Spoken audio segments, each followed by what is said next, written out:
71 years ago, on a bright, cloudless morning, death fell from the sky and the world was changed.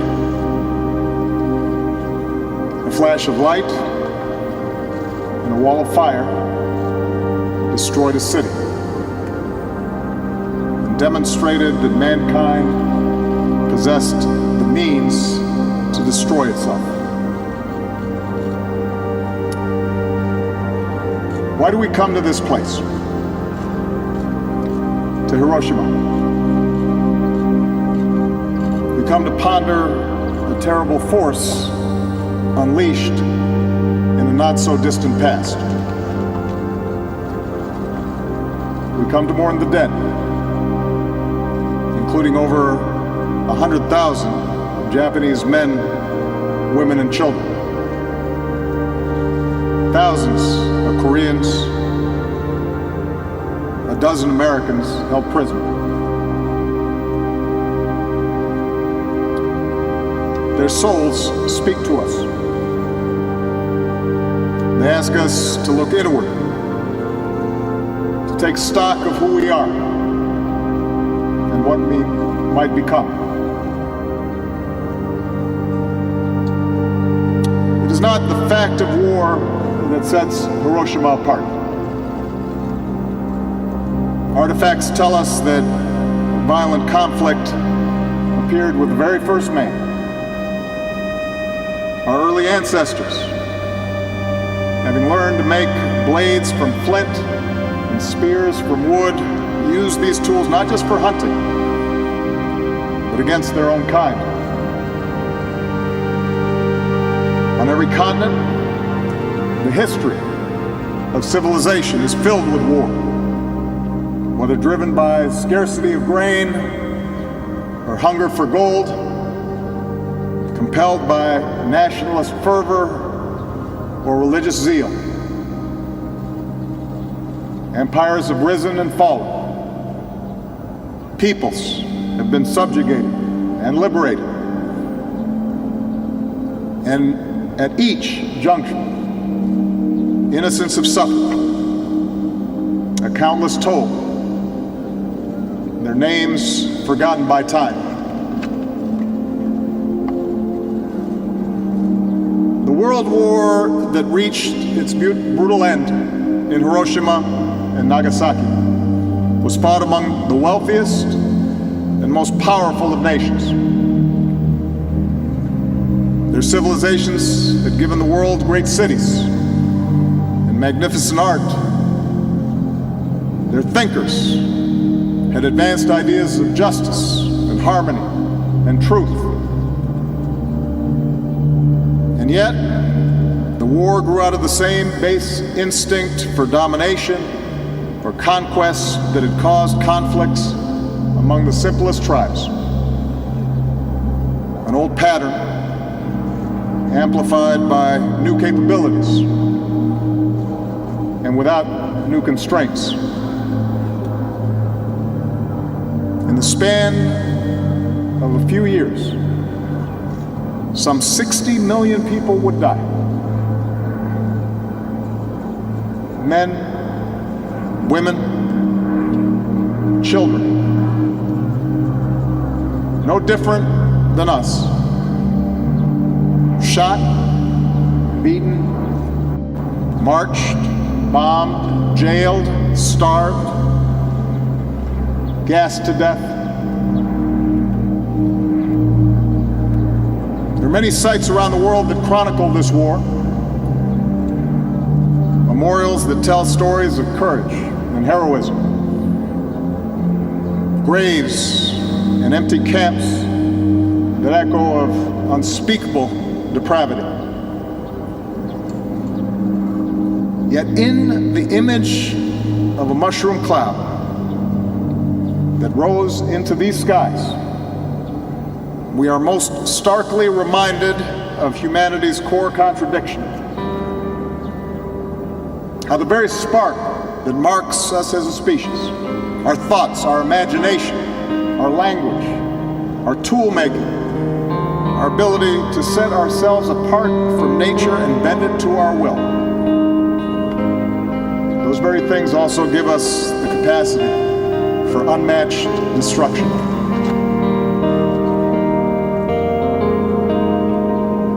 How often does material advancement or social innovation blind us to this truth?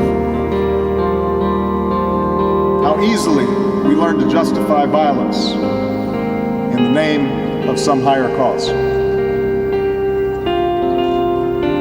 Every great religion promises a pathway to love and peace and righteousness, and yet no religion has been spared from believers who have claimed their faith as a license to kill.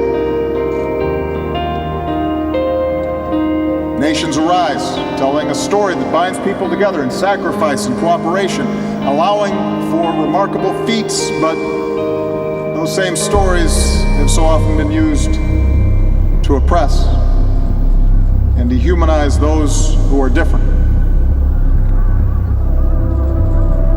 Science allows us to communicate across the seas and fly above the clouds, to cure disease and understand the cosmos, but those same discoveries can be turned into ever more efficient killing machines. The wars of the modern age teach us this truth. Hiroshima teaches this truth. Technological progress without an equivalent progress in human institutions can doom us. The scientific revolution that led to the splitting of an atom requires a moral revolution as well.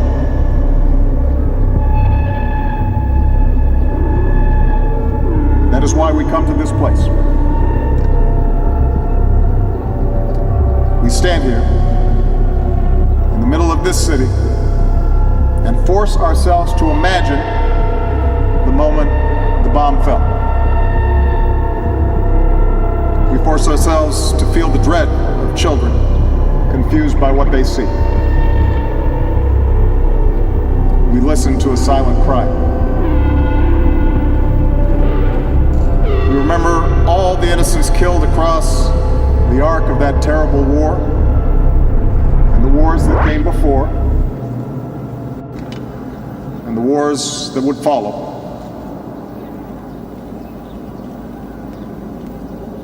Mere words cannot give voice to such suffering. But we have a shared responsibility to look directly into the eye of history and ask what we must do differently to curb such suffering again.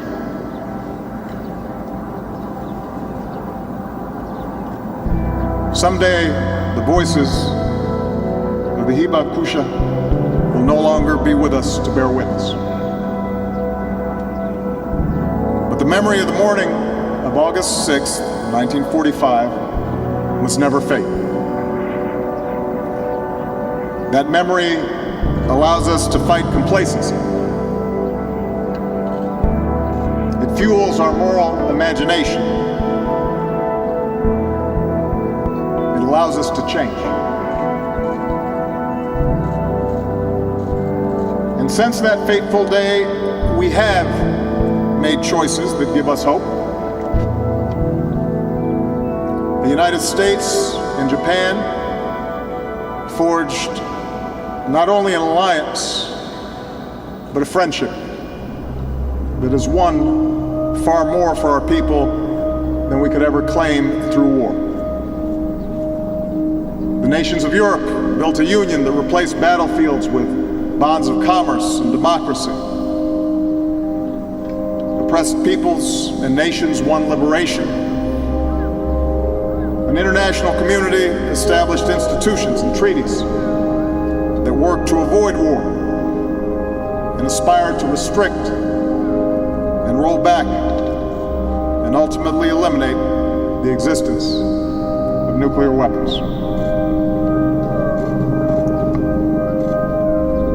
Still, every act of aggression between nations, every act of terror and corruption and cruelty and oppression that we see around the world shows our work is never done. We may not be able to eliminate man's capacity to do evil, so nations and the alliances that we formed must possess the means to defend ourselves. But among those nations like my own that hold nuclear stockpiles, we must have the courage to escape the logic of fear and pursue a world without them. We may not realize this goal in my lifetime, but persistent effort can roll back the possibility of catastrophe. We can chart a course that leads to the destruction of these stockpiles. We can stop the spread to new nations and secure deadly materials from fanatics.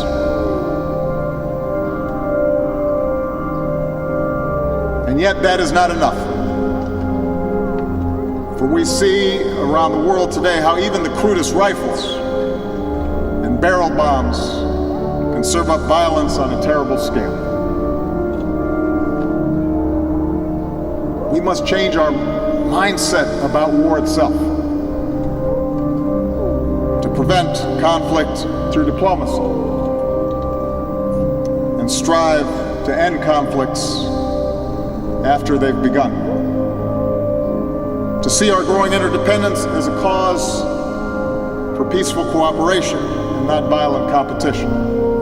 To define our nations not by our capacity to destroy, but by what we build. And perhaps above all, we must reimagine our connection to one another as members of one human race. For this too is what makes our species unique. We're not bound by genetic code to repeat the mistakes of the past. We can learn. We can choose. We can tell our children a different story. One that describes a common humanity. One that makes war less likely and cruelty less easily accepted. We see these stories in the Hibakusha. The woman who forgave a pilot who flew the plane that dropped the atomic bomb because she recognized that what she really hated was war itself. The man who sought out families of Americans killed here because he believed their loss was equal to his own.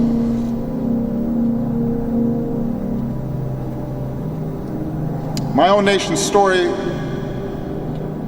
began with simple words. All men are created equal and endowed by our Creator with certain unalienable rights, including life, liberty, and the pursuit of happiness. Realizing that ideal has never been easy, even within our own borders, even among our own citizens. But staying true to that story is worth the effort. It is an ideal to be strived for, an ideal that extends across continents and across oceans. The irreducible worth of every person, the insistence that every life is precious, the radical and necessary notion that we are part of a single human family. That is the story that we all must tell. That is why we come to Hiroshima, so that we might think of people we love, the first smile from our children, children in the morning, the gentle touch from a spouse over the kitchen table, the comforting embrace of a parent. We can think of those things and know that those same precious moments took place here 71 years ago. Those who died, they are like us.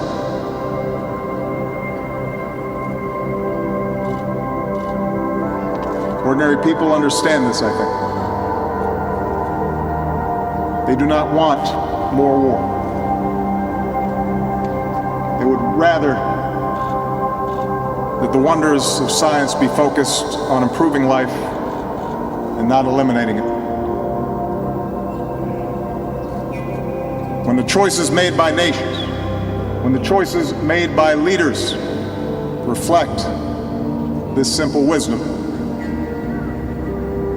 then the lesson of Hiroshima is done.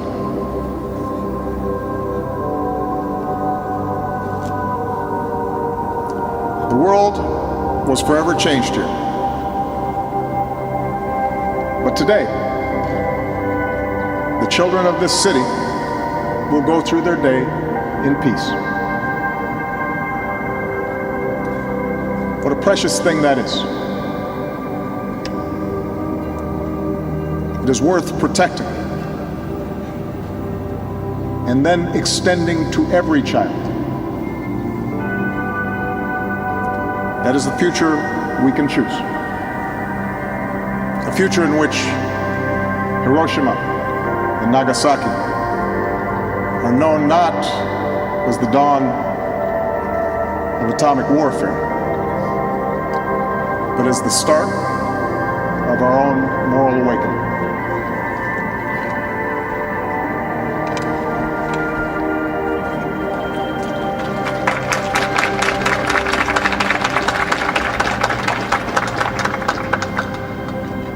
昨年、戦後70年の節目にあたり、私は米国を訪問し、米国の上下両院の合同会議において、日本の内閣総理大臣としてスピーチを行いました。あの戦争によって多くの米国の若者たちの夢が失われ、未来が失われました。その苛烈な歴史に改めて思いをいたし、先の戦争で倒れた米国のすべての人々の魂に常しえの哀悼を捧げました。そしてこの70年間、和解のために力を尽くしてくれた日米両国すべての人々に感謝と尊敬の念を表しました。熾烈に戦い合った敵は70年の時を経て心の仲裁を結ぶ友となり、深い信頼と友情によって結ばれる同盟国となりました。そうして生まれた日米同盟は世界に希望を生み出す同盟でなければならない。私はスピーチでそう訴えました。あれから1年、今度はオバマ大統領が米国のリーダーとして初めてこの被爆地広島を訪問してくれました。米国の大統領が被爆の実相に触れ、核兵器のない世界への決意を新たにする。核なき世界を信じてやまない世界中の人々に大きな希望を与えてくれました。広島の人々のみならず、すべての日本国民が待ち望んだこの歴史的な訪問を心から歓迎したいと思います。日米両国の和解、そして信頼と友情の歴史に新たなページを刻むオバマ大統領の決断と勇気に対して心から皆様と共に敬意を表したいと思います。先ほど私とオバマ大統領は先の大戦において、そして原爆投下によって犠牲となったすべての人々に対し哀悼の誠を捧げました。71年前、広島そして長崎ではたった一発の原子爆弾によって何の罪もないたくさんの生の人々が、そして子どもたちが無残にも犠牲となりました。一人一人にそれぞれの人生があり、夢があり、愛する家族があった。この当然の事実をかみしめるとき、ただただ断腸の念を禁じ得ません。今なお被爆によって大変な苦痛を受けておられる方々もいらっしゃいます。71年前、まさにこの地にあって想像を絶するような悲惨な経験をした方々の思い、それは筆舌に尽くしがたいものであります。さまざまな思いが巨大したであろうその胸の中にあって、ただこのことだけは間違いありません。世界中のどこであろうとも再びこのような悲惨な経験を決して繰り返させてはならない。この痛切な思いをしっかりと受け継いでいくことが今を生きる私たちの責任であります。核兵器のない世界を必ず実現する、その道のりがいかに長く、いかに困難なものであろうとも絶え間なく努力を積み重ねていくことが今を生きる私たちの責任であります。そしてあの忘れ得ぬ日に生まれた子どもたちが恒久平和を願って灯したあの灯火に誓って世界の平和と繁栄に力を尽くす、それが今を生きる私たちの責任であります。必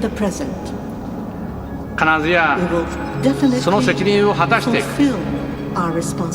日本と米国が力を合わせ世界の人々に希望を生み出す灯火となる。この地に立ち、オバマ大統領と共に改めて固く決意しています。そのことが広島、長崎原子爆弾の犠牲となったあまたの御霊の思いに応える唯一の道である。私はそう確信しています。I am convinced of this.